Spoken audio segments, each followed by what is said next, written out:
ओम तव कथामृतं तप्त जीवनं कविभिरीडितं कल्मषापहं श्रवणमंगलम श्रीमदाततं भुवि गृह्णन्ति ये पुरिदा जनाः। শ্রী ভগবানের অশেষ কৃপায় আমরা আবার সমবেত হয়েছি শ্রীমদর্শন গ্রন্থ থেকে পাঠ এবং আলোচনার উদ্দেশ্য নিয়ে।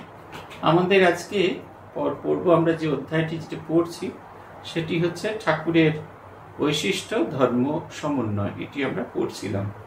আমরা শেষ করেছিলাম যে সদাচারের কি প্রয়োজন সেই নিয়ে মাস্টারমশাই বলছেন সদাচার বড্ড দরকার। সূচি অসুচি মানতে হয়। যতক্ষণ না ভগবান লাভ হয় ততক্ষণ অন্তর্বহি সূচির দরকার। সূচি অসুচিরে লয়ে দিব্য ঘরে কবে শুবি, সে অনেক দূরের কথা। এই ঈশ্বর দর্শনের পরের অবস্থা ত্রিগুণাতীত অবস্থা। যতক্ষণ না তার দর্শন হয়েছে ততক্ষণ মানতে হয়। একেবারে শুরুর দিকে এইটা খুব জরুরি যে আমাদের একটুখানি সুচিতার প্রয়োজন আছে। নিজেদের বাইরের এবং ভেতরের সুচিতা যেরকম দরকার আছে, বাইরের পরিষ্কার পরিচ্ছন্নতাও আমাদের অন্তর্সুচিতার দিকে নিয়ে যেতে সাহায্য করে। একটা গল্প বলেছিলাম আপনাদের। পূজ্যপাদ স্বামী আত্মস্থানন্দজি একদিন ধরলেন এবং বললেন যে তুমি দাড়ি কাটোনি কেন? তা আমি তো তখন সাধু হতে এসেছি, ভাবছি সব জায়গায় লম্বা লম্বা দাড়ি রাখতেন। আর পূজনীয় আত্মস্থানন্দজি ছিলেন আমাদের বিরজানন্দজির শিষ্য, তার লম্বা দাড়ি হতে এটা অ্যাকসেপ্টেড। আমি যদি দাঁড়িয়ে রাখি সেটা কেউ কিছু মনে করবেন না। উনি খুব বকাঝকা করলেন। ওনার যেরকম সেই শব্দ ছিল, সেই শব্দ চয়ন করা শব্দ, এগুলো আপনারা অনেকেই শোনেননি, আমরা শুনেছি। সেই চয়ন করা শব্দ দিয়ে উনি একে একে আমাদের ভীষণ রকমভাবে বকাঝকা করলেন। পরের দিন যথারীতি দাড়ি কেটে এসেছি, ওনাকে দেখা মাত্র উনি আমাকে দেখা মাত্র জিজ্ঞেস করেন, বা দাড়ি কেটেছিস? আয়নায় মুখ দেখেছিস? আমি বললাম হ্যাঁ, আয়নায় মুখ দেখেছি। কিরম দেখাচ্ছিল? না ঝকঝকে দেখাচ্ছিল। উনি বললেন ওরকম ভাবে নিয়মিত জপ ধ্যান করলে তোর মনটাও ঝকঝক করবে। এই দেখুন বাইরের সূচি কিরকম ভাবে অন্তর্সূচিতে পরিবর্তন করে, মানুষের ভিতরে কিরকম পরিবর্তন এনে দেয়। এইটি একটা ছোট্ট ঘটনার মধ্যে আমরা ওনাকে দেখেছিলাম। আমি খুব কাছ থেকে দেখেছি ওনার ঘরে থাকার কারণে। তখন উনি জেনারেল সেক্রেটারি, নিজের সমস্ত কাজ নিজে করেন, পরিষ্কার পরিচ্ছন্ন, কোনো বাহুল্য নেই। ওনার ঘরে যে অনেক দামি জিনিস আছে তা নয়। উনি যে কলম দিয়ে লিখতেন, ওনার বুক পকেটে একটা গোল্ডেন কলম থাকতো, কিন্তু যে কলম দিয়ে লিখতেন আপনারা অনেকেই দেখেছেন, এখন আর বোধহয় ব্যবহার হয় কিনা। একটা লম্বা কলম একটা সময় পাওয়া যেত, একদিকে নীল একদিকে লাল। ওই বেশিরভাগ ক্ষেত্রে ব্যাংকে ব্যবহার হতো এই কলমগুলো। একটা দিক নীল আছে, একটা দিক লাল আছে, এই ঘুরিয়ে ঘুরিয়ে ব্যবহার করতেন। উনি জেনারেল সেক্রেটারি, তখন ওই রকম একটি কলম দিয়ে লিখতেন। লাল কালিটা ব্যবহার হতো উনি যখন ডাক দেখতেন, তখন যে খামটার উপরে কাকে ওটা অ্যাড্রেস করে কার কাছে যাবে ওটা, সেটা ওই লাল কালি দিয়ে লিখে দিতেন। সেই কারণে লালের ব্যবহার হতো। এত সিম্পল আমি এখন এত দেখি, কিন্তু আত্মস্থানীর মতো এরকম সিম্পল ব্যবস্থা দেখিনি। কিন্তু ভীষণ পরিষ্কার পরিচ্ছন্ন, ভেতরটা যেরকম ভীষণ পরিচ্ছন্ন, বাইরেটাও বাহ্যিক জিনিসপত্র খুব পরিষ্কার পরিচ্ছন্ন। প্রচুর যে জিনিস আছে তা নয়, কিন্তু সবকিছু খুব গুছিয়ে রাখা। বই পড়েছেন, তাতে সুন্দর করে পেজ মার্ক দেওয়া আছে, সেটা যেমন তেমন ভাবে এধার ওধার ছড়িয়ে নেই, একবারে বালিশের পাশে আছে। এই যে ভেতরে বাইরের সুচিতা, এবং ওটার খুব জোর দিতেন। আমরা যখন ব্রহ্মচারী হতে এসেছি তখন হয়তো সকালে সবজি কাটতে গেছি, আত্মস্থান হয়তো আরোগ্য ভবনে এসেছেন। উনি এসে আমাদের ঘরের দরজার চাবি উপরে রাখা থাকতো, প্রত্যেকটি ঘরের মাথা রাখতো। উনি এসে খুলে দেখতেন আমরা তাড়াহুড়ো করে কিরকম ভাবে বিছানাপাত্রী গুছিয়েছি সেটা উনি দেখতেন। আমরা তো মাদুরটা ভাঁজ করে যেতাম, উনি আবার খুলে দেখতেন যে মশারি, বালিশ, তারপরে বিছানার চাদর, সেগুলোকে ঠিক ঠিক করে ভাঁজ করেছে কিনা। যেগুলো ভাঁজ হতো না সেগুলোকে উনি সমেত তুলে ওই একটা জায়গায় রেখে দিতেন। তারপরে বলতেন যার যার জিনিসপত্র ওখানে আছে তারা আমার সঙ্গে এসে দেখা করবে। আমরা খানিকটা ভয়ের চোটে, এবং পরবর্তীকালে সেটা অভ্যাসে রূপান্তরিত হয়ে গেল। মহারাজজি এইরকম খুব সাধারণ জিনিসে এই জিনিসগুলি করতেন। উনি বলতেন প্রথমে পরিষ্কার পরিচ্ছন্নতা যদি একটা সুচিতা আমাদের ভেতরে থাকে, তাহলে আমরা অন্তরের সুচিতার দিকেও খুব বেশি করে চেষ্টা করব। বলতেন যে বাইরে এলোমেলো, সে সব জায়গায় এলোমেলো। সে কখনোই এক জায়গায় যে বাইরে গোছানো, সে সর্বত্রই গোছানো ভাবটা তার ভেতরে থাকবে। আমরা শুরু করছি। মহারাজ বলছেন, মাস্টারমশাই বলছেন ঠাকুর বেশ বলতেন, এক বোতল মদ খেলাম আর মাতাল হলুম কেন, এ জিজ্ঞাসা কেন? কামিনী কাঞ্চনের মধ্যে পড়ে রয়েছে, 16 আনা ডুবে আছি ভোগের মতো, অথচ হচ্ছে না কেন, এ প্রশ্ন ও বাতুলতা। ওই যে আছে, দোষ কারো নয় কুমা, আমি সকাত সলিলে ডুবে মরি শ্যামা। কামিনী কাঞ্চনের ভোগটা XYZ কেউ করে না, আমি করি, আমরা নিজেরাই করি। আমরা জানি যে এগুলো আমাকে বন্ধনের কারণ হিসেবে ফেলে দেবে, কিন্তু তবু সেই বন্ধনের কারণ আমাদের ভীষণ আকর্ষণ করে। তারপরে বন্ধনের কারণ যখন আমাদের ভীষণ রকম আকর্ষণ করে, তখন বলতে থাকি আমরা কিছুতেই মুক্ত হতে পারছি না, আমাদের মুক্ত হওয়ার ভীষণ ইচ্ছে। ভগবান যারা মুক্ত হতে সত্যি সত্যি চায় তাদের ব্যবস্থা করে দেন, সবকিছুর মধ্যেও সে মুক্ত, সেই ফ্রিডম সে পায়। আসলে এই যে মনের যে চাহিদাটা, আমি মুক্ত হতে চাই, এই বন্ধনযুক্ত পৃথিবীর বাইরে একটা যে অন্য জগৎ আছে সেইটাকে উপভোগ করতে চাই, এই চাওয়াটা আমাদের ভেতরে আসা দরকার। শুদ্ধ চিত্ত লোক একবার নাম শুনে বা নাম করে একেবারে বেহুশ সমাধিস্থ। ঠাকুর একটি ঈশ্বরীয় কথা বলতে বলতে সমাধিস্থ, কিংবা শুনতে শুনতে বেহুশ অথবা দেখে সমাধিস্থ। 5টি ইন্দ্রিয় একেবারে সজাগ। এখানে একটি শব্দ ব্যবহার করে, শুদ্ধ চিত্ত লোক। এই শুদ্ধ চিত্ত লোকটা হওয়া খুব জরুরি। আমরা সমাধিস্থ পুরুষের সমাধিটা দেখি, কিন্তু এই সমাধিস্থ পুরুষ সমাধিতে পৌঁছানোর জন্য কত অভ্যাসের প্রয়োজন সেটা আমরা কখনো দেখি না। আবার সেই উদাহরণ আত্মস্থানন্দজি। আমরা যখন দেখতাম এই দুর্গা পুজোর সময় উনি আসতেন, তখন তো মন্দিরে পুজো হতো, আর ওই দুদিকে যেখানে অর্গান থাকে, একটা দিক ভান্ডার হতো এবং একটা দিকে এখন যেখানে আপনারা অনেকেই দেখেছেন যে কাঠামো পুজো হয়, সেইখানে ওই বোধন ঘট, তারপরে কল্পারমের ঘট হতো। মহারাজ এরকম ষষ্ঠীর দিন প্রায় ওই 6টার একটু আগে এসে বসতেন, 8:30 অব্দি এক টানা বসে জপ ধ্যান করতেন। একটা গায়ে উত্তরীয় জড়ানো, গেঞ্জির ওপর সেটিতে জড়িয়ে একটা ফতুয়া পড়তেন, ফতুয়াতে জপের মালাটা থাকতো। মহারাজ এসে খালি জিজ্ঞাসা করতেন কোথায় বসবো, বলে দিলে ব্যাস আসনটি পেতে উনি নিজে ওখানে বসে পড়তেন। এবং সে যতক্ষণ না অঞ্জলি হচ্ছে 8:30 অব্দি, ততক্ষণ এক টানা সোজা হয়ে বসে জপ করছেন। আমাদের কাছে এটা খুব একটা অদ্ভুত লাগতো। আমরা 15-20 মিনিটের পরে হাত পা নাড়ানাড়ি করতে আরম্ভ করছি, মশা যেন কানের কাছটাতেই ঘুরে বেড়াচ্ছে, অথচ মহারাজ আমাদের মতোই আমাদের সামনে বসে আছে, দীর্ঘ সময় ধরে জপ ধ্যান করছেন। আমরা দেখেছি সামান্য সামান্য জিনিসে মহারাজের কিরকম উদ্দীপন হতো। একদিন একটি গান হচ্ছে, গানটা হচ্ছে এই, ওই যে সে যে তোমার আমার মা শুধু নয়, জগতের মা সবাকার, মাকে দেখবো বলে ভাবো না, কেউ করো না। এইটি দেখেছিলাম। আরেক দিনে নিবিড় আধারে মাগো চমকের উপর আসি। পূজ্যপাদ মহারাজ তখন বাইরে ক্লাস নিতেন, খুব গরম তো, বারান্দায় বসে ক্লাস নিচ্ছেন। আর সেই ক্লাস চলতে চলতে যিনি গাইছেন তিনি তো বুঝতে পারেননি, আমরা বুঝতে পারছি যে মহারাজ কখন বলেছেন আলোটা নিভিয়ে দিতে। আলো নিভানো হয়ে গেছে, খুটুখুটে বারান্দায় মহারাজ ইজি চেয়ারে বসে আছেন আর গান হয়ে চলেছে, নিবিড় আঁধারে মাগো চমকে উপর আসি, তাই যোগী ধ্যান ধরে হয়ে গৃহী গুহাবাসী। গান শেষ হয়ে গেছে, আমরা একটাও কেউ শব্দ করতে পারছি না। তারপর আস্তে আস্তে মহারাজের গলার আওয়াজ শুনছি, বলছেন তোমরা মাদুরগুলো যে যার অন্ধকারের মধ্যে গুটিয়ে রওনা দাও। উনি কিন্তু আর উঠলেন না, চুপটি করে ওই চেয়ারটায় বসে আছেন, চোখটি বন্ধ করে। আমরা যখন নেমে আসছি সিঁড়ি দিয়ে, একটা আলোর রেখা ওই 3 তলার বারান্দা এখানে লাগানো থাকতো, সেই আলোর রেখাটা মহারাজের মুখের উপর পড়ছে। মহারাজ একবারে চোখ দুটি বন্ধ করে গভীর ধ্যানে মগ্ন। এই যেখানে বলছেন না, সামান্য একটু বিষয়ে বেহুশ সমাধিস্থ। শ্রীরামকৃষ্ণ তো অবতার, তার তো হবেই, তার তো এই জিনিস হওয়াটা খুব স্বাভাবিক। পূজ্যপাদ মহারাজ অবতার ছিলেন না, অবতারের প্রতিরূপ ছিলেন। আমরা তাকে দেখেছি এই সামান্য জিনিসে বেশ গল্প করছেন, সবকিছু করছেন, আচমকা যেন বারুদে যেন আগুন লাগিয়ে দেওয়া হলো। মহারাজ একদম একেবারে সমাধিস্থ বলা যেতে পারে না, একবারে অন্য জগতে পৌঁছে গেছেন, যে মানুষটিকে আমরা চিনি না, জানি না, বুঝতে পারছি না। এরকম অনেকবার ঘটেছে, কিন্তু 2টি স্মৃতি আমার খুব বেশি করে আছে। এই মাকে দেখবো বলে ভাবো না, কেউ করো না। মহারাজ হাসছেন, মাঝে মাঝেই হাসছেন, এসব অদ্ভুত একটা হাসি, একটু করে থামছেন আবার হাসছেন, আবার একটু করে থামছে আবার হাসছেন, মনে হচ্ছে না আনন্দ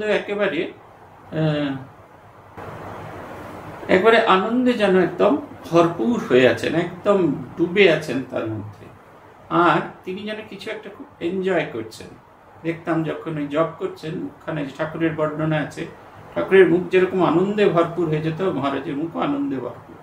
উনি জোর করে হাসছেন, অদ্ভুত একটা প্রসন্নতা সমস্ত মুখ জুড়ে। চিত্তশুদ্ধি বড়ই দরকার, গোস্বামীকে এই কথা বললেন। চিত্তশুদ্ধি বড়ই দরকার, গোস্বামীকে এই কথা বললেন। আরো বললেন, মনে করো 105 ডিগ্রি জ্বর, তখন কুইনাইন দিলে কি কাজ করবে? আগে ফিগবা মিক্সচার দিয়ে জ্বর কমিয়ে দাও, তারপরে কুইনাইন। ঠাকুর বলতেন, একটা বজ্রা 50টা দাঁড়ে টানছে, অথচ এগুচ্ছে না, নম্বর রাখা করা হয়েছে কিনা। সেই পাগলের গল্প, এই মাতালের গল্প ঠাকুরের আছে, যে সমস্ত রাত ধরে তারা একদল মাতাল, তার একটা নৌকায় উঠে সমস্ত রাত ধরে বৈঠা বয়ে চলেছে, কিন্তু সকালে যখন সূর্যোদয় হলো তখন দেখলো যেরকম গঙ্গার তীরে দাঁড়িয়ে আছে, সেই গঙ্গার তীরেই দাঁড়িয়ে আছে। তার কারণ হচ্ছে নৌকাটা যেরকম ঘাটে বাঁধা ছিল, সেই বাঁধনটা খুলতে ভুলে গেছে। আমরা এগোতে পারি না, আমাদের অনেক সময় আমরা খুব অশান্তির মধ্যে ভুগি। তার কারণ হচ্ছে বাসনার বাঁধন দিয়ে আমরা আমাদের মূল ভূখণ্ডের সাথে জুড়ে থাকি, আমরা কিছুতেই এগিয়ে যেতে চাই না।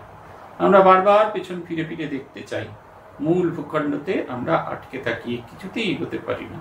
এই কারণে এত জপ ধ্যান করছি, এত কিছু করছি, অথচ বিষয় বাসনা যেটা সরিয়ে দিলে খুব সামান্য চেষ্টাতেই ভগবানের দিকে এগিয়ে যাওয়া যায়, সেই বিষয় বাসনাটা আমাদের কোনোভাবেই কমতে থাকে না। বলছেন যে 105 ডিগ্রি জ্বর, তখন আর কুইনাইন দিয়ে কিছু হবে না, আগে জ্বরটা কমাতে হবে। যে কারণে যে জ্বর, সেই যে কষ্টটা, সেটা কমিয়ে দিলে ভগবানের দিকে যেতে হবে। মন মলিন, বসে বসে মালা জপছে, তাতে কি হবে? ব্যাকুল হয়ে প্রার্থনা করো, কাঁদবো, তখন শীঘ্র হয়ে যাবে। আবার মহারাজের স্মৃতি বলি, সমস্ত সমস্যার সমাধান মহারাজকে গিয়ে বললে মহারাজের একটাই উত্তর ছিল, প্রার্থনা, প্রার্থনা, প্রার্থনা। উনি 3 বার ইংরেজিতে বলতেন, প্রেয়ার, প্রেয়ার এন্ড প্রেয়ার। আমার এটা বদ অভ্যাস হয়ে গেছে, কেউ কিছু বললেই আমি নকল করি। আমি অনুভব করতে পারি কিন্তু নকল করি। মহারাজ এই কথাটা আমাদের বারবার বলতেন, প্রে, প্রে এন্ড প্রে। এই 3টে বার প্রে, একটাই প্রার্থনা শব্দে 3টে বার বলতেন। সবসময় প্রার্থনা করবে, যখন তোমার শক্তি হচ্ছে না, ঠাকুরের কাছে প্রার্থনা করবে, তার কাছে শক্তি প্রার্থনা করবে। তিনি শক্তিধর পুরুষ, তার কাছে শক্তি চাইতে হয়। উনি খুব জোর দিতেন মায়ের মন্দিরে গিয়ে, ঠাকুরের মন্দিরে গিয়ে জপ ধ্যান করতে। আর বয়স্ক সাধুদের যাদের দেখেছি, তারা একটা কথা বলতেন, যখন কোনো জায়গা থেকে বেরোতে পারছি না, একটা সমস্যা, একটা জায়গায় লক করে আছি, সেই সময় স্বামী ব্রহ্মানন্দজির মন্দিরে গিয়ে ব্রহ্মানন্দজির কাছে জপ ধ্যান করতে বলতেন। স্বামীজি খুব সিরিয়াস লোক, তার সামনে গিয়ে ক্যালাস আচরণ করলে হবে না, তাই স্বামীজির কাছে না গিয়ে উনি ব্রহ্মানন্দজির কাছে গিয়ে বলতেন। এটা খুব এফেক্ট হয়, এটা আমরা জানি, ভীষণ রকমের এফেক্ট হয়। মহারাজ যেন ওইখানে বুদ্ধি দিচ্ছেন। অশোকানন্দজি বলতেন, আশ্রমে যখনই কোনো সমস্যা হতো, তখনই মনে হতো যখন সেই সমস্যা থেকে বেরিয়ে যেতে পারছেন না, উনি মঠে গিয়ে ব্রহ্মানন্দজির মন্দিরের ওই এইদিকের যে বারান্দাটা, যেখানে দরজাটা হাফ খোলা হয়, মহারাজের মুখখানা দেখা যায়, ওই পুজোর সময় সকালের দিকে গিয়ে ওখান থেকে বসে বসে ব্রহ্মানন্দজির কাছে প্রার্থনা করতেন। তিনি বলতেন যে তিনি প্রেরণা পেতেন। এটা দরকারি, ব্যাকুলতাটা দরকার। ব্যাকুল না হলে আমরা যাই কিছু করি না কেন, কোনোটাই খুব একটা কাজে লাগে না।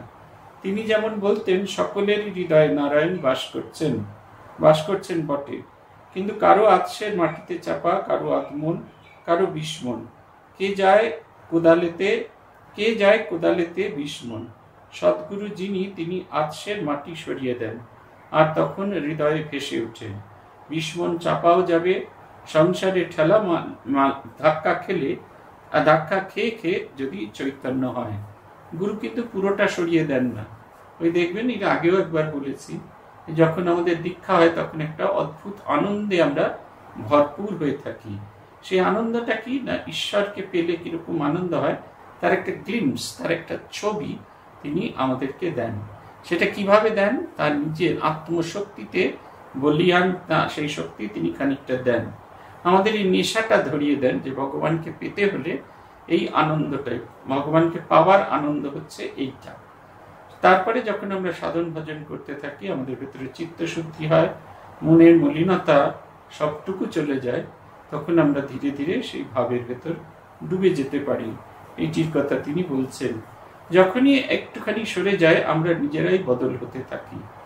মনের মলিনতা যেমন আরশির উপর ময়লা, মুখ দেখা যায় না।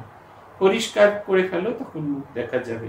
মন বিষয় বাসনাতে অশুদ্ধ হয়ে রয়েছে, তার কাছে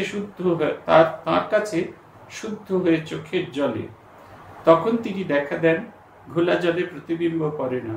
শুধু আসন না হলে হৃদয়ে তিনি বসেন না, শুদ্ধ আসন না হলে হৃদয়ে তিনি বসেন না। আবার বাইরে খুব হাসি খুশি প্রফুল্ল ভাব থাকলেই শুদ্ধ চিত্ত হয় না। A man may smile and smile and smile and yet may be vicious at heart. একটা খুব সুন্দর গান আছে, আপনারা শুনেছেন কিনা জানি না। অনেক বছর আগে একটি ছবি এসেছিল আর্থ, তাতে এই গানটি ব্যবহার করা হয়েছিল, একটি গজল। তুমি তিনি কেউ जो मुस्कुरा रहे हो, क्या गम है जिसको छुपा रहे हो। যারা বেশি হাসছে, বেশি হইচই করছে, তাদের দুটো দিক থাকে। এক, তারা হয় সর্বদা আনন্দে থাকে, অথবা তারা একটা ঘেরা টুপির মধ্যে পড়ে আছে, একটা নকল হাসি হাসছে। নকল হাসি হেসে খুব বেশি দিন আমাদের থাকা যায় না।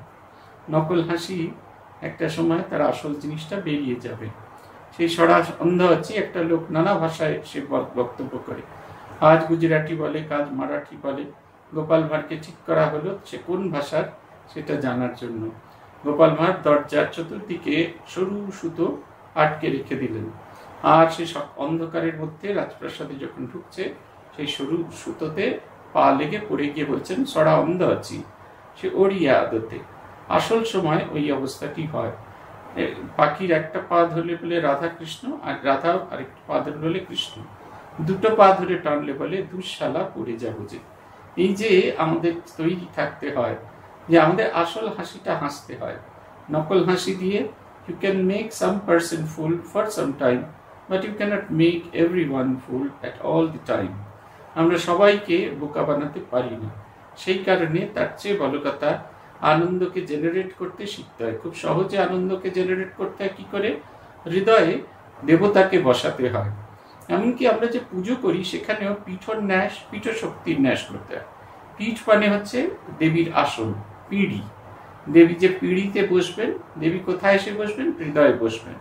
তাই সেই পীঠর ন্যাস করতে হয়, মানে সেই পিঁড়িটাকে পরিষ্কার পরিচ্ছন্ন করতে হয়। আর পীঠ শক্তির ন্যাস কেন করতে হয়?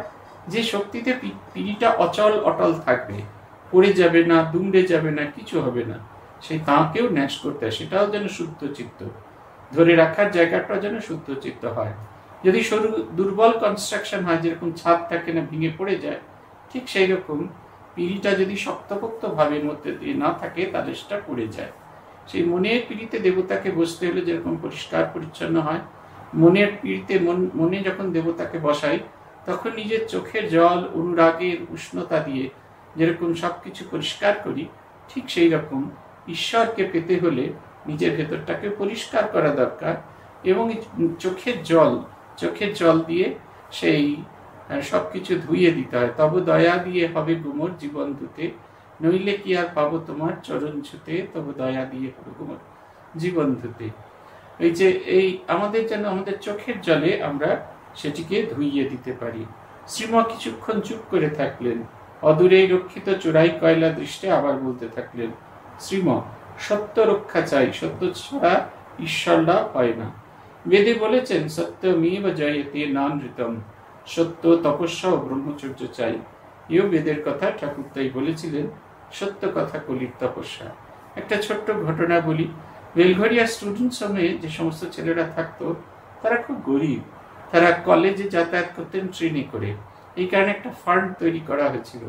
ছেলেদের কখনো গিয়ে কিচ্ছু করতে হবে না, প্রথমবার একটা অ্যাপ্লিকেশন করতে হবে, তারপরে স্টুডেন্ট কনসার্ট পাস পাওয়া গেলে রেলের মান্থলি টিকিট কাটতে হবে, এবং সেই মান্থলি টিকিটের পয়সা দেওয়ার জন্য আশ্রমে একটা ফান্ড তৈরি করা আছে।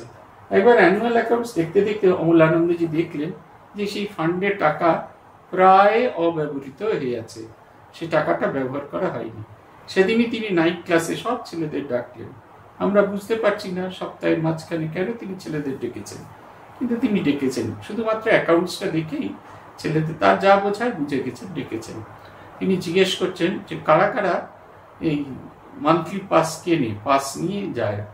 তখন দেখা গেল একটি বাদ দিয়ে 103 জনই টিকিট কাটেনি। 103 জনের মধ্যে একজন কেন কেটেছে? কারণ সে মর্নিং কলেজে পড়ে, ওই সময় চেকিংটা একটু টাইট থাকে, তাই সে টিকিট কেটে নিয়ে যায়। মহারাজ জিজ্ঞেস করছেন, রহড়ার দিকে নয় কেউ ধরে না, শিয়ালদাতে কি করে ধরে? বলছে বুকে কলেজের আইডেন্টিটি কার্ডটা থাকে আর বুকটা এমনি এমনি করে চেপে দিই। ভীষণ অসন্তুষ্ট হলেন মহারাজ। বলছেন এই যে এই কথাটা তখন বলেছিলেন যে সত্য, তপস্যা এবং ব্রহ্মচর্য চাই। বলছেন তোমরা ভালো পড়াশোনা করতে এসছো, অথচ তোমাদের চিন্তাটা, সত্য চিন্তা করতে কোথায় একটা কষ্ট। তোমাদের কি আবার ছেলেরা কেন টাকা নেয় না? এই ছলের অভাব, এই ছলের অছিলা করে। তার কারণ হচ্ছে তাদের মনে হয় এই টাকাটা খরচ করলে, এই টাকাটা যদি না খরচ করি তাহলে আশ্রমের কিছু টাকা সাশ্রয় হয়। তাদের দিক থেকে আবার তারা ভুল নয়, তারা আশ্রমকে ভীষণ ভালোবাসে, আবার পথটাও ঠিক নয়। মহারাজ খুব অসন্তুষ্ট হলেন এবং পরের দিন তিনি নিয়ম করে দিলেন যে সকালবেলায় সকলকে টাকা তুলে নিয়ে যেতে হবে এবং বিকেলে এসে যত দেরি হোক না কেন মহারাজকে এসে তার মান্থলি টিকিটটা দেখাতে হবে। এটা না দেখালে মহারাজ সেই সপ্তাহে সকলকে বাড়ি পাঠিয়ে দেবেন। উনি এই যে কথাগুলো বলেছিলেন, তিনটে জিনিস খুব প্রয়োজন সাধক জীবনে, তিনটে জিনিস প্রয়োজন, একটা হচ্ছে সত্য, আরেকটা হচ্ছে তপস্যা, আর তিন হচ্ছে ব্রহ্মচর্য। বলছেন ব্রহ্মচর্য মানে উচ্চ চিন্তায় আসীন থাকা, শুধুমাত্র বীর্য ধারণ নয়, নিজের মনকে এমন একটা জায়গায় পাঠিয়ে দেওয়া যেখানে এই জাগতিক শারীরিক কোনো কামনা বাসনা তাকে ছোবে না। তার জন্য এই দুটো, তাই একটা হচ্ছে সত্য, আরেকটা হচ্ছে তপস্যা। সবকিছুর সঙ্গে মানিয়ে নিয়ে নিজেকে এগিয়ে যাওয়ার কথা। ছেলেগুলিকে অত ঘন ঘন আসা যাওয়া করতে দেখে ভাবতুম, তাই তো এরা এত পয়সা পায় কোথায়। এখন সব জানতে পেরেছি সহাস্যে। The cat is out of the bag. সত্য প্রকাশ হয়ে পড়েছে। ছোট অমূল্যের প্রতি 6 আনা দিয়ে কয়লা কেনা হয়েছে, এটা না বলা একটা মিথ্যে কথা। আর 6 আনার কয়লা 12 আনা বলা, এটা আরেকটা মিথ্যে কথা। সাপ্রিসিও ভেরি আর সাজেস্টিও ফলসি। সত্য গোপন এবং অসত্য দুটোই মিথ্যা। বাবুকে দিয়ে পত্র দেওয়া হয়েছে জানতে কবার অমন হয়েছে টিকিট ছাড়া রেল ভ্রমণ। আমরা আগে পড়েছি যে ওখানকার দিনে অনেক জায়গাতে মানুষ চোরাই কয়লা ব্যবহার করে। এই দুর্গাপুর ও আসানসোল, রানীগঞ্জ এইসব অঞ্চলে চোরাই কয়লা পাওয়া যায়। মহারাজ মিউজিয়ামে ছিলেন, তারা এরকম চোরাই কয়লা নিয়ে যাতায়াত করত এবং ট্রেনে পয়সা না দিয়ে, তাই সেই চোরাই কয়লা আবার কেনা হতো। সেই কারণে 12 আনার কয়লা যেটা কেনা হতো, এই যে বলা আছে 12 আনার যে কয়লা যেটা কেনা হতো, সেটা আদতে 6 আনাতেই কেনা হয়ে গেছে। এই যে বলছেন যে 6 আনার কয়লা 12 আনা বলা, মানে 6 আনা দিয়েই কিনেছেন, কিন্তু বলা হচ্ছে 12 আনা, যাতে মাস্টারমশাই না জানতে পারে। প্রথমটা হচ্ছে মিথ্যে, সত্যটা গোপন করেছে, মানে কয়লাটা তোলা হয়নি, এটা চোরাই কয়লা, এটা হচ্ছে সত্য গোপন করা। আর 2 হচ্ছে অসত্য কথন, যেটা দাম 12 আনা, যেখানে আমি 6 আনা দিয়েছি, বাকি 6 আনার কথা বলছি না, এটা অসত্য জ্ঞাপন। দুটোই কখনো ঠিক নয়। অনেক বাবুরা ট্রামে বা ট্রেনে ওইরূপ ভাবে পয়সা না দিয়ে যায়, বলে মশাই এই তো এইখানে যাবে, অর্থাৎ 2 পয়সা হয়তো কন্ডাক্টরকে দিলে রহস্য করে, কে যায় বাপু 6 পয়সার জন্য নরক কিনতে। জনৈক বালক ভক্তকে জিজ্ঞাসা করলেন, তুমি এরূপ করেছো কখনো, কিংবা শুনেছ কি? বালক ভক্ত বললেন, আগে আমি কখনো করি নাই, তবে শুনেছি, আমি দেখেছি যে এরকম বাসে কন্ডাক্টরকে যে দূরত্বের বাস ভাড়া যেটা করার কথা তার বদলে অল্প পয়সা দিয়ে ম্যানেজ করেছেন। এটা দেখেছি আমরা দেখেছি স্কুল কলেজে যখন পড়েছি তখন দেখেছি যে হয়তো তখনকার দিনে কত আর পয়সা হতো, আমাদের ট্রামের ভাড়া ছিল 45 পয়সা, এটা 20 পয়সা ধরিয়ে দিল, 45 পয়সা ডিস্টেন্স অতিক্রম করে গেল। তার কাছে কোনো টিকিট নেই, টিকিট চেকিং হলে তাকে আবার 45, মানে খরচ হতো 45 আর 20 65 পয়সা। এই খরচ করে তাকে কলেজ স্ট্রিট থেকে শ্যামবাজার যেতে হতো। কলেজ স্ট্রিট থেকে শ্যামবাজারের ভাড়া ছিল 45 পয়সা ট্রেনের ফার্স্ট ক্লাসে। এটা আমরা অনেকবার দেখেছি। ছাত্ররা হলো কচুরি খেলতো, অনেক সময় ছাত্ররা ট্রামের এই ফুটবোর্ডে দাঁড়িয়ে থাকতো। ট্রামের তো খুব বেশি স্পিড হয় না, তাই কন্ডাক্টর এপাশ ওপাশ চলে গেলেই তারা নেমে পড়তো, আবার পরের যে ট্রেনটা আসতো তাতে উঠতো। সব ট্রামই শ্যামবাজারের দিকে যাচ্ছে, অতএব আলাদা করে বাসের যেরকম রুট আলাদা আলাদা সেরকম হতো না। এই ট্রামের ফুটবোর্ডে খানিকক্ষণ থাকলো, ওই ট্রামের ফুটবোর্ডে খানিকক্ষণ থাকলো, এই করতে করতে ছোটাছুটি করতে করতে তারা চলে যেতেন। এইটার কথা আমরা দেখেছি। শ্রীমা বলছেন, অশ্বত্থালে একটি উকিল বাবু আমাকে একদিন একটি গল্প বলেছিলেন। হাওড়া স্টেশনে একটি সাধু বসেছিলেন, খুব তেজপুঞ্জশালী। টিকিট করতে যাচ্ছেন, অন্যেরা সব ভাবছেন, বললে বাবাজি টিকিট করবেন না, আপনি সাধু, অমনি যেতে পারবেন।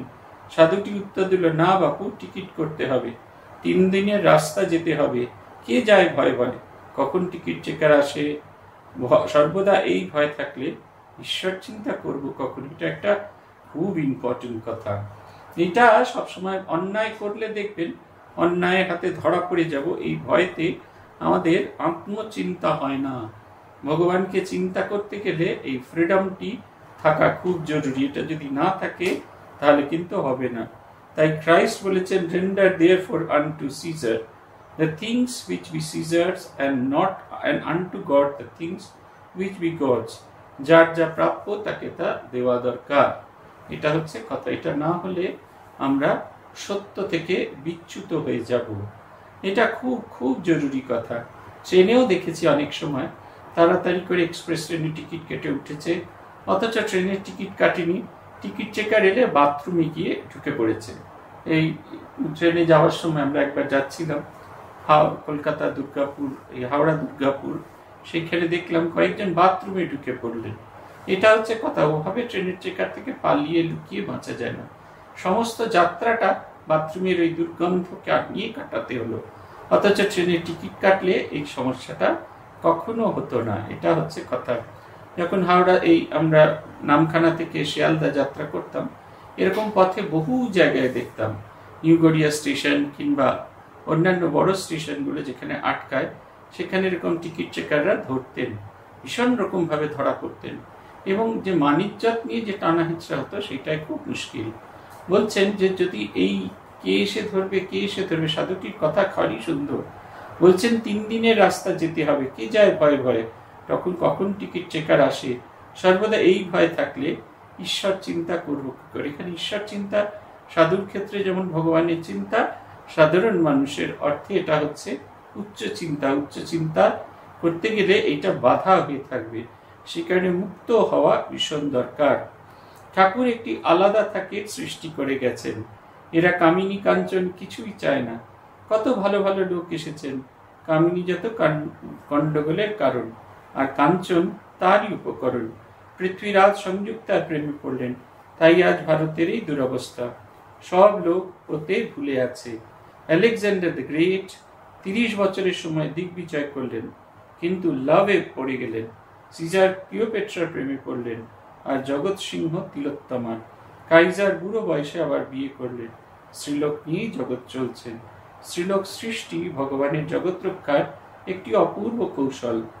একটি ক্লাস আছে, এরা ও নেবে না, কামিনী কাঞ্চনে তারা মুগ্ধ হয় না। ইমা রামা এই রমণীগণ না চাই না। শতায়ুষা পুত্র পৌত্রান আজ্ঞে না, পশুন হস্তি হরিণ অশ্বান আজ্ঞে না, চিরজীবিকান না, ভূমের মহদায়তনম মানে সাম্রাজ্য আজ্ঞে, এসব কিছুই চায় না। তবে কি বর চাই, বরন্তু মি বরণীয় সা ইব, শুধু ঈশ্বরকে চাই, আর কিছুই চাই না। নচিকেতাকে যমরাজ কত রকমের উপদেশ দিচ্ছেন, লোভ দেখাচ্ছেন, বলছেন এই দেব, তুমি পুত্র পৌত্রাদি সহ কত বছর ধরে জীবন যাপন করবে, তোমার কোনো ভয় নেই, তুমি সেই সব নিয়ে থাকো, মৃত্যু রহস্য জানতে চেও না। ওটি কেন জানতে চাইছে, ওটা না জানতে চাইলেও তো চলে। তিনি বলছেন না, আমার ওটি চাই। বলছেন কেন তোমার এইসব চাই না? বলছেন যে মাথার উপর খাড়ার মতো মৃত্যু হয়ে তুমি ঝুলে আছো, কোন সময় খসে পড়বে, তাই এত কিছু জিনিস দিলে তো ভোগ করতে পারবো না, কারণ এটা শেষ হয়ে যাবে। তাই আমি এমন একটা জিনিস চাই যেটার ভোগ আমি অনন্তকাল ধরে করতে চাই। আমি একবারে মৃত্যুতীর্ণ জীবনযাপন করতে চাই, যেখানেই জাগতিক মৃত্যু এসে আমাকে ঈশ্বরীয় ভাবনা থেকে, সেই আনন্দ থেকে ছেদ করে দিতে না পারে। এটা হচ্ছে কথা। আমরা প্রত্যেক জন্মে মনুষ্য জন্ম পাবো তা নয়, এই জন্মে মনুষ্য জন্ম করে পেয়েছি, এত ভালো ভালো কাজ করে যেতে হবে যাতে আমার কৃত যাবতীয় কলুষ সেটাকে ছাপিয়ে আমার যেন ফর্সা জিনিস, একেবারে নির্মল জিনিস যেন আমি পাই। এই জন্ম আর ফিরে আসবে না।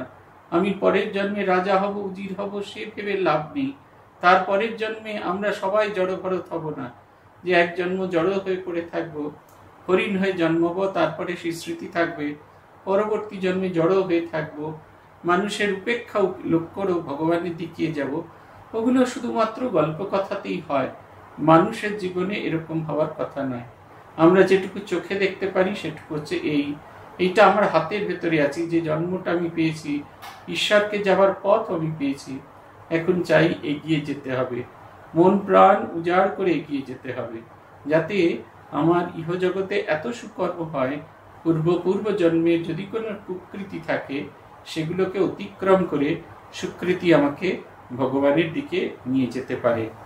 ঠাকুর এই একটি ক্লাসের সৃষ্টি করেছেন, যেমন স্বামীজি কিছুর বশ নয়, সারাটা জগৎ পায়ে পড়িল, কিন্তু কিছু চাই না নিজের জন্য। আমেরিকা থেকে দিগ্বিজয় করে এলেন, শুধু কৌপিন পড়ে আছেন, কি ত্যাগ! ভক্তদের কাছে কাপড় চেয়ে পাঠাতেন, আর নৌকা ভাড়া কলকাতা এলেন, হাতে একটি কপর দোকানি, এটি একটি আলাদা থাকে। এরকম মানুষ আমি দেখেছি। স্বামীজির কথা তো আমরা শুনেছি, কিন্তু এরকম মানুষ আমি দেখেছি। পূজ্যপাদ রঙ্গনাথানন্দজি মহারাজ সারা পৃথিবী ঘুরে বেরিয়েছেন, কখনো তার কাছে কোনো টাকা থাকতো না। অস্ট্রেলিয়ায় গিয়েছেন, সেখানে গিয়ে যারা তার নিয়ে যাওয়ার কথা তারা আসেননি, অথচ পকেটে তো একটা টাকা নেই যে ফোন করবেন তাদেরকে, কিচ্ছু টাকা নেই তার কাছে। অবশেষে দোকানে গিয়ে তিনি ফোন করবার জন্য যে পয়সা সেটা চাইলেন। সেই দোকানি তো খুব রাগ করছেন, তিনি বারবার করে শান্ত হয়ে বোঝানোর চেষ্টা করছেন যে ফোন করলে আমাকে যারা নিয়ে যাওয়ার আসবে তারা এসে তোমাকে টাকাটা মিটিয়ে দেবে। অবশেষে সে ছুঁড়ে টাকাটা ফেলে দিল। সেইটি দিয়ে তিনি ওখান থেকে PBX থেকে ফোন করলেন। খানিক বাদে সত্যি সত্যি লোক তাকে নিতে এলো এবং সেই দোকানিকে তার সেই পয়সাটা ফেরত দিল। এত বড় বিশ্ববিজয়ী মানুষ, এত পৃথিবী ঘুরেছেন, কখনো তার কাছে কোনো টাকা নেই। টাকা নেই বলে তার এতটুকু দুঃখ নেই, এই কিচ্ছু ছিল না, কপর দুঃখ শূন্য। এরকম মানুষ আমি সত্যি সত্যি দেখেছি, আমার দেখার সুযোগ হয়েছে। আমি স্বামীজিকে দেখিনি। স্বামীজিকে যখন কেউ ভালো কিছু জিনিস দিতে চাইতেন, স্বামীজি বলতেন ওসব কিছু দরকার নেই, এটা ট্রেনের ফার্স্ট ক্লাসের টিকিট দিতে বলতেন। স্বামীজি ডায়াবেটিসে ভোগার কারণে পেটের অসুখে ভুগতেন। তখনকার দিনে একমাত্র ফার্স্ট ক্লাসে টয়লেট থাকতো, আর অন্য কোনো ক্লাসে থাকতো না।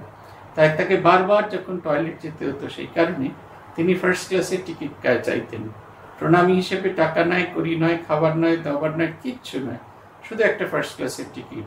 কলকাতা তখন এরকম হাওড়া ব্রিজ দিয়ে ভালো করে জোরেনি, দক্ষিণেশ্বর জোরেইনি। সেই কারণে এই হাওড়া জুড়ে গেছে, কিন্তু দক্ষিণেশ্বর কলকাতা জোরেনি।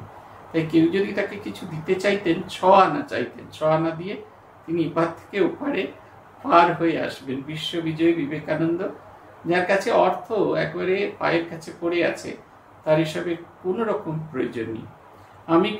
আমেরিকার একটি এয়ারেস, মাল্টিমিলিয়নার, কোটিপতির কন্যা স্বামীজিকে বললেন, আমার রূপ যৌবন অতুল ঐশ্বর্য সব গ্রহণ করুন। স্বামীজি বললেন, ভদ্রে তা হবে না, স্ত্রী জাতি আমার মা, আমি সন্ন্যাসী। এই যে দৃষ্টিভঙ্গিটা কেমন থাকা দরকার, এইটি স্বামীজি দেখিয়ে দিচ্ছেন। জগতে আমরা সকলের সঙ্গে মিশতে পারি, কিন্তু যতক্ষণ না পর্যন্ত মাতৃদৃষ্টিতে আমরা দেখছি, ততক্ষণ মাতৃদৃষ্টিতে দেখলে কোনো বন্ধনে কেউ আবদ্ধ হবেন না। আমরা যখন প্রথম সাধু হতে আসি, এটা বেলঘরিয়া স্টুডেন্টস হোমের অশেষ অবদান, এটা আমি বারবার স্বীকার করে থাকি। সেখানে সব ব্রহ্মচারীদের শেখানো হতো, যে আসবে তাকেই মা বলে সম্বোধন করবে। তিনি তোমার এই সম্বোধন রক্ষাও করতে পারেন, উপেক্ষাও করতে পারেন, কিন্তু তুমি তাকে মা বলে তাকে আহ্বান করবে। মা বলে আহ্বান করলে তার দিকটা থাকে, আমার দেখার দৃষ্টিটা উন্নততর হয়, আর উপাসে যিনি আছেন তার ভেতরে অন্তর্নিহিত মাতৃভাব বিকশিত হয়। তখন তার স্নেহসুধাও আমার প্রতি ঝরতে থাকে এবং আমার সাধন জীবন অনেক বেশি সহজ সরল হয়ে যায়। এইটার কথা বলছেন। 2 থাকের মানুষ তিনি করেছেন। 1 থাক সমাধি চায়, সর্ববস্তু থেকে মন উঠিয়ে এনে তাতে সংলগ্ন করতে চায়, যেমন সনক, সনন্দ, সনাতন, সনত কুমার ইত্যাদি ঋষিগণ। 1 থাক সমাধি চায় না, এই থাকের লোকই অধিক। এদের ঈশ্বরীয় কথা ভালো লাগে না, কথা হচ্ছে শুনলে উঠে যাবে, সহ্য করতে পারে না। একবার ঠাকুরের নিকট 2 জন গেল দক্ষিণেশ্বরে, একজন বসে শুনছে, আরেকজন উঠে গেল। বললে, তুমি এখানে বসো, আমি নৌকায় গিয়ে বসি। সাধুদের এদের ভালো লাগে না, সহ্য করতে পারে না। বিষয়ের কথা বলো, ভোগের কথা বলো, প্রাণ খুলে যোগদান করবে এসেতে। কিন্তু বেদ বলে অন্যাবাচা বিমুচ্যন্ত, প্রবর্তকদের জন্য ঈশ্বর কথা ছাড়া অন্য সব কথা ভালো লাগে না। অন্য কথা মানে গ্রাম্য কথা, বিষয়ের কথা, অর্থাৎ ভগবত কথা নয়। এ ত্যাগ না করলে হবে না। ঈশ্বরের কথা ছাড়া অন্য কথা ঠাকুর শুনতে পারতেন না। তাই অন্য সব কথা না বলে অবসর সময় বসে বসে জপ করতে হয়। একটু চুপ করে দক্ষিণেশ্বরে যাওয়ার পূর্বে ভাবতুম কেশব সেন এরাই আদর্শ, ইংরেজিতে লেকচার দেওয়া এইসব। ওমা, ওখানে গিয়ে দেখি ঈশ্বরের সঙ্গে কথা কন, আর মান অপমানয় স্থূল্য স্থূল্য মিত্র অরিপক্ষয়। মান অপমান সমান, সত্যমিত্র ভেদ থাকবে না, লাভালাভে সমান হবে, এসব কথা। মোহন বলছেন, আগে ব্যাস এই আদর্শ নিতে পারে না। স্বামীজি শ্রীমা বলছেন, কেমন করে ধরবে ওরা, ভোগের দিকে মন থাকলে কেমন করে নেবে। হেগেল এদেশের একটা ভাব নিয়েছে, ঈশ্বরই সব হয়েছে, কিন্তু এটা বুঝতে পারে যে ঋষিদের, এটা বুঝতে যে ঋষিদের কত কাণ্ড করতে হয়েছে তার খবর নাই। সম্পূর্ণরূপে কামিনী কাঞ্চন ত্যাগ করতে হবে। এরা এটা ধরতে পেরেছিলেন, ভোগ না ছাড়লে এটা বোঝা যায় না। এই দুথাকের মানুষ এক থাক সমাধি চায়, আর এক থাক সমাধি চায় না। ঈশ্বরীয় কথায় তার খুব কষ্ট হয়। আমাদের একজন প্রাক্তন ছাত্র গতকাল এসেছিলেন। আমাদের এখানে স্কুলে পড়তেন, হস্টেলে পড়তেন, এখন সে খুব বড় ব্যবসায়ী, খুব বড় উকিল। তিনি এসেছেন এবং আমি দেখলাম, কালকে আমাদের তো মন্দিরে ক্লাস ছিল, মন্দিরে ক্লাসে গিয়ে দেখলাম যে তিনি সবার আগে এসে একটা বেঞ্চিতে বসে আছেন। মিনিট কুড়ি পরে বারবার দেখছি তাকে ক্লাস করতে গিয়ে তার বারবার তার চোখে পড়ে যাচ্ছে। দেখছি উনি তার মধ্যে হোয়াটসঅ্যাপে কিছু উত্তর দিচ্ছেন। 20 মিনিট বাদে অবশেষে তিনি উঠে বাইরে চলে গেলেন। সেদিনকে গোল পার্কের ক্লাসে বলছিলাম, আমরা অনেকবার করে অনুরোধ করা হচ্ছিল, দয়া করে মোবাইল ফোনটাকে অফ করুন, দয়া করে মোবাইল ফোনটা অফ করুন। কাউকেই মোবাইল ফোন অফ করা গেল না। সকালবেলা ফার্স্ট সেশনে যখন ধ্যান চলছে তখন ওম নমঃ শিবায়, ওম নমঃ শিবায় বাজছে। ভদ্রমহিলা অন্ধকারে তার ফোনটাকে কোথায় রেখেছেন খুঁজে পাচ্ছেন, কারণ গোটা হল, তারপরে স্টেজ সবকিছু অন্ধকার করে দেওয়া আছে। তাই আর তিনি কিছুতেই তার মোবাইল ফোনটা খুঁজে পাচ্ছেন। যতক্ষণ ধরে এই ধ্যান হলো ততক্ষণ বার তিনেক তার ফোন এলো। আমরা জপ ধ্যান করতে করতে ওম নমঃ শিবায়, ওম নমঃ শিবায় শুনলাম। এটা বারবার সারাদিন ধরে চলছে। আমরা কিছুতেই এই ব্যবস্থা থেকে বেরিয়ে আসতে পারি না। আমাদের সবসময় মনে হয় যে এই ব্যবস্থা থেকে বেরিয়ে এলে জগতের সঙ্গে ডিসকানেক্টেড হয়ে যাব, অথচ ডিসকানেক্টেড হওয়ার জন্যই এসেছি। এই যে ভক্ত সম্মেলনগুলোতে আমরা আসি, আমাদের যে ব্যক্তিগত পরিচয়টা বাড়িতে ফেলেই আসি। আমরা শ্রীরামকৃষ্ণের এই পরিচয়ে পরিচিত হওয়ার জন্যই আসি, কিন্তু এটাকে আমরা কিছুতেই, এই সত্যটাকে অন্তর থেকে মেনে নিতে পারি না। তাই বলছেন যে এই এক ধরনের আদর্শ এই মানুষ এরকম আছেন। বলছেন যে আমি ভাবতাম কেশব সেন বিরাট বড় মানুষ, ইংরেজিতে বক্তৃতা দেয়, কত লোক তাকে মান্যগণ্য করে, কিন্তু শ্রীরামকৃষ্ণের কাছে এসে দেখলাম বাহ্যিক কোনো ঝটাপটা কিচ্ছু নেই, কিন্তু তার সবটুকু আছে। মান অপমান তার কাছে সমান, শত্রু মিত্র দুজক পক্ষেই থাকবেন তার কাছে। লাভেও তিনি যেরকম, অলাভেও তিনি সেই রকম। স্বামী নির্লেপানন্দজি স্মৃতিচারণ করছেন শরৎ মহারাজের কাছে। নির্লেপানন্দজি ছিলেন যোগিনমার নাতি। নির্লেপানন্দজি স্কুল থেকে ফিরেছেন, সে বছর তিনি ফেল করেছেন। তিনি আসা মাত্র যোগিনমা চিৎকার করে বলছে, শরৎ তুমি শুনেছ মন্টি এবার ফেল দিয়েছে? শরৎ মহারাজ বললেন, হ্যাঁ শুনেছি, তুমি ওকে চা বিস্কুট খেতে দাও। আবার পরের বছর আবার মন্টি সেবার পাশ করেছে। যোগিনমা চিৎকার করেছে, শরৎ তুমি শুনেছ মন্টি এবার পাস দিয়েছে? তখন তিনি বললেন, হ্যাঁ যোগিনমা আমি শুনেছি, ওকে একটু চা বিস্কুট খেতে দাও। সর্বাবস্থায় একই রকম রয়েছেন। জ্যোতিষানন্দজি মহারাজের কাছে শুনেছি 1926 সালে যখন এই আমাদের রামকৃষ্ণ মিশনের প্রথম মহাসম্মেলন হচ্ছে বেলুর মঠে, তখন সাধুদের থাকতে দেবার ঘর ছিল না। এই সেদিনকে একজন সাধু আমাকে বলছিলেন, সাধু সম্মেলন হবে, এত সাধু আসবে, কোথায় থাকতে দেবে, না না যাব না। অর্থাৎ আমাদের ব্যক্তিগত আরামটা ছেড়ে আমরা কিছুতেই যেতে চাই না। ভূতেশানন্দজির কাছে গল্প শুনেছি, স্বামীজির পাশের যে ঘরে আগে প্রেসিডেন্ট মহারাজরা থাকতেন এবং পরবর্তীকালে ভাইস প্রেসিডেন্ট মহারাজ থাকতেন, সেই ঘরে একটা ঢালাও বিছানা করে দেওয়া আছে। সেই ঢালাও বিছানায় যেমন একদিকে স্বামী শারদানন্দজি আছেন, তেমনি আরেক দিকে কলকাতা কেন্দ্রের কোনো একজন অধ্যক্ষ আছে। ভূতেশানন্দজি বলছেন, শারদানন্দজি বসে বসে অবসর সময় চিঠিপত্র দেখাশোনা করছেন, আর এরা কেউ ডিগবাজি খাচ্ছে, কেউ লাফালাফি করছে, সমস্ত কিছু করছে। শারদানন্দজি একটাও প্রতিবাদ করলেন না। তারপর একটা সময় এরা দেখলেন শারদানন্দজি খুব গম্ভীর হয়ে গেছেন, সঙ্গে সঙ্গে বুঝলেন যে ডিগবাজি খাওয়াটা ঠিক হয়নি। কোনো অবস্থাতে তিনি তার ভাবটিকে প্রকাশ করতেন না। ভূতেশানন্দজিকে দেখেছে একটা সেন্টারে গেছেন, সবাই মিলে মহারাজকে পা টিপছেন। উনি বলছেন শেষকালে বিরক্ত হই, সেই কথাটার মধ্যে কি মিষ্টতা, বলছেন সবাই বাজারের কাঁঠাল পেয়েছে, কিনুক না কিনুক সবাই একবার টিপে দেখছে। আমরা যেরকম বাজারে গেলে কাঁঠাল টিপে টিপে দেখি, আমি কিনি বা না কিনি, বলছেন ভূতেশানন্দজি বলছেন তাকে সবাই বাজারের কাঁঠাল পেয়েছে, তার সেবা করতে চাক না চাক সবাই একটু করে পা টিপে দিচ্ছে। অদ্ভুত মানুষ ছিলেন, এদের দেখেছি, ঠাকুরের প্রতিনিধি যারা তাদের দেখেছি। কি করে তারা এই অবস্থায় পৌঁছলেন? মাস্টারমশাই বলছেন, সম্পূর্ণরূপে কামিনী কাঞ্চন ত্যাগ করে তবে এটা ধারণা করতে হবে। ভোগ না ছাড়লে এটা বোঝা যায় না। আমি বাহ্যিক ভোগ করছি না, কিন্তু অন্তরে অন্তরে ভোগ করছি, এইটা যখন আমাদের মনের ভেতরে থাকে তখন কোনোভাবেই আমরা ভগবানকে পাই না। তাই বুদ্ধিস্ট ফিলোসফি, বৌদ্ধ দর্শনে পেসিমিস্টিক ফিলোসফি বলে ওরা। সংসার দুঃখময় বললে ওরা দাঁড়ায় কোথায়? তাই এই কথা, অপটিমিস্টিক, সুখবাদী হয়ে কি করছো তোমরা? টাকা করি, রাজা, ইন্দ্রিয় সুখ এসব নিয়ে ব্যস্ত, কিন্তু যে এই যে আলটিমেট গোল নয়। এ জীবন দুঃখময়, দুঃখের অনেক কারণ আছে, দুঃখ নিবৃত্তি করিবার উপায় আছে। বৌদ্ধ দর্শনের এই যে তিনটি কথা, কোথাও বলছেন না যে ভোগ করো না, বলছেন এ জীবন দুঃখময়, দুঃখের অনেক কারণ আছে। দুঃখের অনেক কারণ কি না, আমাদের নিজেদের এই সংসারের ভেতরে এই যে নানা কিছু বাসনার ভেতরে জড়িয়ে পড়া, এর থেকেও বেরিয়ে যাওয়ার পথ আছে, পথ খুঁজে দিচ্ছেন। দুঃখ নিবৃত্তি করিবার উপায় আছে। দুঃখ নিবৃত্তি করিবার উপায় কি? এই যে বন্ধনের কারণ যাতে আমি বাঁধা পড়ে আছি, এর বাইরে যেতে। এই যে পরমানন্দ, পরম শান্তি দিতে পারে না, এই কথা তারা জানবে কেমন করে? অপটিমিস্টিক কাকে বলে? অপটিমিজম কাকে বলে জানো? আমি রামদাস কারোর কাছে মাথা নোয়াব না। The Father is in me and I am in him.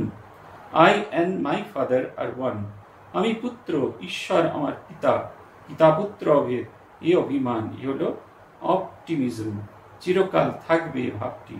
তাই ক্রাইস্টকে বুঝতে পারে না বেশ, কেন তিনি সব ত্যাগ করেছিলেন, কেন ক্রুশে প্রাণ ত্যাগ করলেন, এর অর্থ বুঝতে পারে না। কেমন করে বুঝবে? উনি যা কাক বিষ্ঠার মতো ত্যাগ করলেন, ওরা তা ধরে আছে, কি করে বুঝবে তাকে? Foxes have holes and birds have the air have nests, but the Son of Man hath not whither to lay his head. পশু পাখি সকলেরই মাথা গোজবার একটু স্থান আছে, কিন্তু আমার কিছুই নেই। সর্বত্যাগ, এই তার আদর্শ। সর্বভোগ এখন এদের আদর্শ। ত্যাগ না করলে অমৃতত্ব লাভ হয় না। ইটার্নাল লাইফ ত্যাগে নৈক অমৃতত্বম আনসু।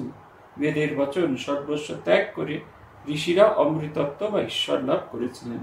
আপনার মধ্যে প্রশ্ন করবেন, বাবা তাহলে ত্যাগ করলে থাকবো কি নিয়ে? এই যে ভাত যদি ঝোল খেতে হয় তাও তো একটু লাগবে। ত্যাগের এখানে একটা ভেরিয়েশন আছে।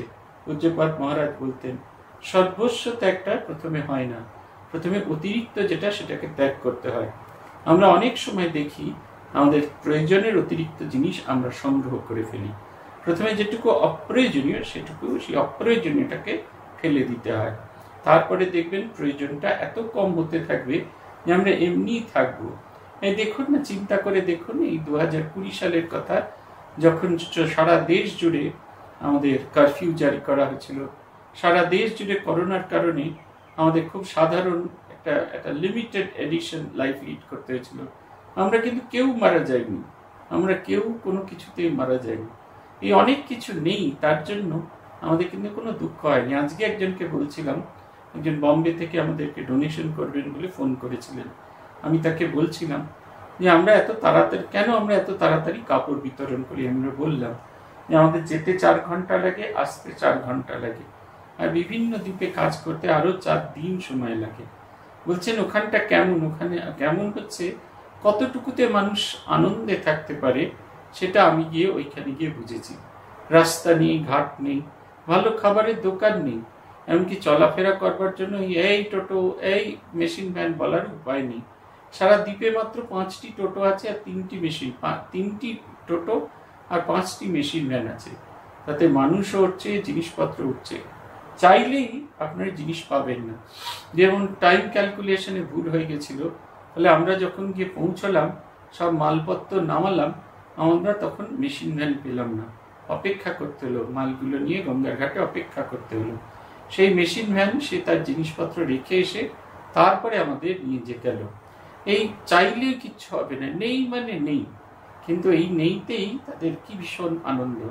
গণেশ মহারাজ বলছিলেন যখন তিনি পোর্ট ব্লেয়ারে দুর্গাপুজো চালু করলেন, তখন যিনি তন্ত্রধারক হয়ে গেছিলেন তাকে বলেছিলেন যে এরকম কিছু চাইবে না, যা আছে সেইটা দিয়েই তোমাকে করে নিতে হবে, ভোগ চাই না, এই জীবন না হয় গেল, নো কম্প্রোমাইজ, মিনমিনে পিনপিনে নয়, প্লেজারেবল সেন্সেশন ইয়েল্ড রাখবো, করবো না 5 টাকার গরুর মতো, রোগ চাই 75 টাকার গরুর মতো, ঝিনমিন করে ওঠে, দৃঢ় প্রতিজ্ঞা ঈশ্বর দর্শন করব, ভোগ চাই না, নয়মাত্মা বলহীনে ন লভ্য, দুর্বলের কখনো আত্মদর্শন হয় না, অসম্ভব, ব্যাপটিজম অফ ফায়ার, অগ্নি মন্ত্রে দীক্ষিত হতে হবে।